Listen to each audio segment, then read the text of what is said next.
Tibet, tentara RRC yang menyamar jadi pekerja.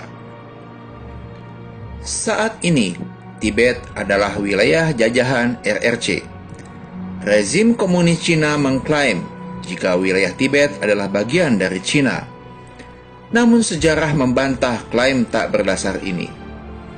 Adalah menarik, awal penjajahan RRC terhadap Tibet tidak didului dengan mengirimkan pasukan bersenjata, melainkan dengan membanjiri wilayah tersebut dengan para pekerja yang ternyata adalah tentara komunis yang menyamar.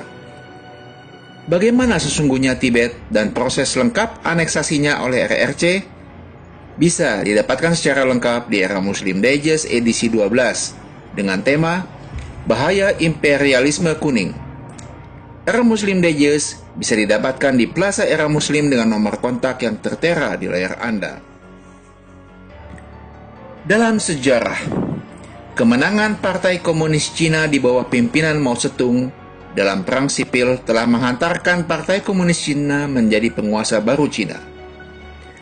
Tak lama setelah berkuasa, Partai Komunis Cina atau PKC pun mulai bernafsu untuk menjajah Tibet yang disebutnya sebagai pembebasan untuk Tibet. Tibet saat itu sesungguhnya aman-aman saja. Sebab itu lucu juga pemakaian istilah pembebasan yang dipakai oleh orang-orang komunis ini. Dengan penuh tipu daya, PKC mulai melancarkan operasi penaklukan Tibet. Awalnya bukan dengan mengirimkan pasukan bersenjata, namun dengan infiltrasi yang dilakukan kelompok kerja Front Persatuan ke Tibet. Orang-orang yang terlatih secara militer ini secara terpisah mulai membanjiri Tibet dengan berbagai dalih, antara lain mencari kerja, menemui sanak saudara, membuka lahan pertanian, berdagang, dan sebagainya. Kader-kader Partai Komunis Cina yang lebih terlatih juga menyusup ke Tibet dan mulai mendekati dan mempengaruhi para tokoh masyarakat dan elit agama. Dalam usahanya ini, Mao Zedong diam-diam juga bekerja sama dengan sekutu komunisme, yaitu Uni Soviet.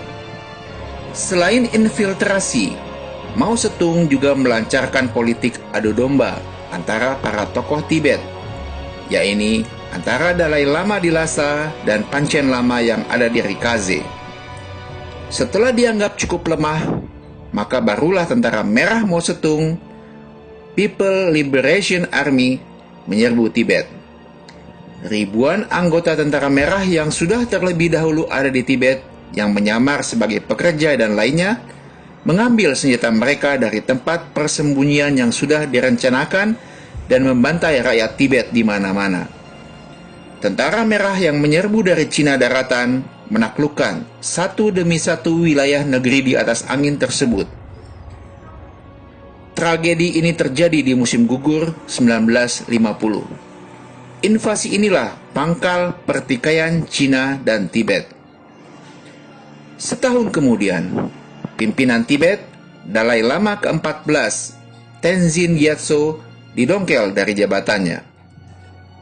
Sementara itu Cina mengangkat pemimpin baru di Tibet, pemimpin boneka yang bekerja demi kepentingan Cina. Tibet berhasil dipecah belah, gejolak politik memanas. Untuk bisa menguasai Tibet sepenuhnya, Beijing membangun sejumlah mega proyek infrastruktur paling penting bagi peradaban modern, setidaknya di mata Cina, antara lain listrik, transportasi, dan teknologi informasi. Semua yang dibangun RRC di Tibet tentu saja tidak gratis dan memang diperuntukkan bagi kepentingan RRC sendiri. Tibet Watch pada tahun 2014 melaporkan jika kini Tibet telah jauh berubah.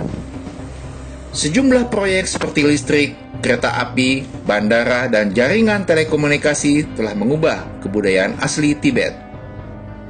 Cina telah mengubah Tibet yang tradisional menjadi boneka cantik untuk pariwisata. Boneka cantik yang telah kehilangan ruh aslinya. Wisatawan Cina pun meluber mengunjungi Tibet dan semua keuntungannya masuk ke kantung penguasa RRC.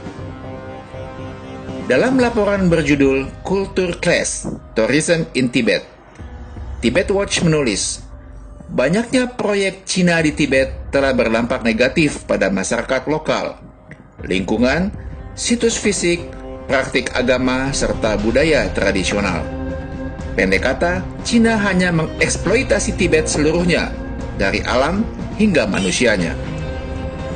Senada dengan laporan Tibet Watch, Cultural Survival, lembaga nirlaba pendukung kelangsungan budaya masyarakat adat, menyebutkan bahwa banyak orang Tibet tidak memperoleh manfaat ekonomi sedikit pun dari masuknya wisatawan ke wilayah mereka. Sebagian besar pekerjaan yang diciptakan oleh pembangunan pariwisata di Tibet hanya menguntungkan para pekerja asal Cina. Dengan kata lain, Tibet telah dijajah komunis Cina untuk dijadikan sebuah toko dengan etalase yang cantik, yang mampu mengundang pengunjung dan berbelanja di sana. Namun seluruh uang yang mengalir ke toko tersebut pada akhirnya masuk kembali ke dompet sang majikan, yaitu rezim komunis Cina. Tibet hanyalah sebuah toko yang setiap hari dieksploitasi hingga kering dan mati. Bagi orang di luar Tibet, mereka akan beranggapan jika RRC telah membangun Tibet dengan sangat baik. Infrastruktur telah tersedia di mana-mana, dan Tibet yang tadinya tradisional telah berubah menjadi modern. Namun itu cuma pandangan orang luar yang salah besar. Bagi pribumi Tibet sendiri yang sangat religius, di mana Buddha menjadi agama mayoritas di sana, semua itu malah merusak jati diri Tibet yang asli. Lokal wisdom rakyat Tibet telah dihancurkan. Rakyat Tibet juga sama sekali tidak punya harga diri dan kedaulatan. Mereka menjadi babu di negerinya sendiri yang harus melayani sang tamu yang telah menjadi majikan. Tuan rumah harus menyembah-nyembah dan melayani para tamu. Jika tidak mau, maka tentara merah yang berjaga di setiap sudut Tibet akan selalu siap untuk berperan sebagai setan pencabut nyawa.